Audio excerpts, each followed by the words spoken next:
Bayram ərəfəsində hər il olduğu kimi bu il də paytaxtda kənddən şəhərə yarmarkası təşkil olunub. Məqsəd kənd təsərrüfatı məhsullarını şəhər sakinlərinə daha əlçatan qiymətlərlə təqdim etməkdir. Biz də Neftçilər metrosunun yaxınlığında yerləşən yarmarkada olduq və bayramqabağı qiymətlərin vəziyyəti ilə bağlı sakinlərin fikrini öyrəndik.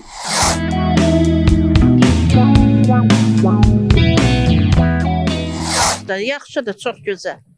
Allah xeyri bazar versin. Qiymətlərdən razısınızmı? Razı. Çox. 1.80 mandarindir, 1.50 heyvadır, 1 manat almalardır. Bazarla yarmarka qiymətlərində fərq varmı? Bəli, əlbəttə. 2.50 qəpikdir bazarda. Burada 1.80-ə, 1.70-ə satır. Bunlar 1 manatdır. Bunlar 2 manat bazardadır.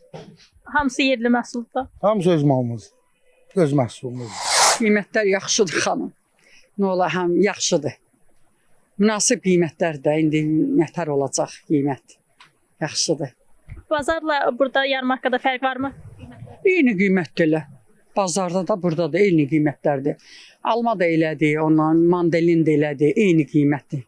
Qiymətlər nə bilim qızım, elə yer var, ucuz elə yer var, bahadır. Buradan çıxmışıq, burada baxırıq, biraz münasib də almaq olar burada. Bazar qiymətlərlə bu yarmarka qiymətlərində fərq var? Var, əlbəttə var, yarmarka bazarda.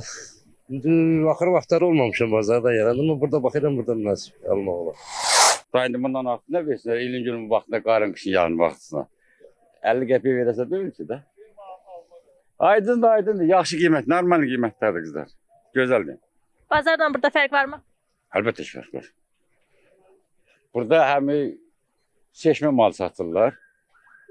Belə də fərq əlbəttə ki, olacaq da. Heç o qədər xəbərim yoxdur qiymətdən. Keyfiyyətdən razısınız? Normal. Gözəldir, ucuzdur, qiymət münasibdir.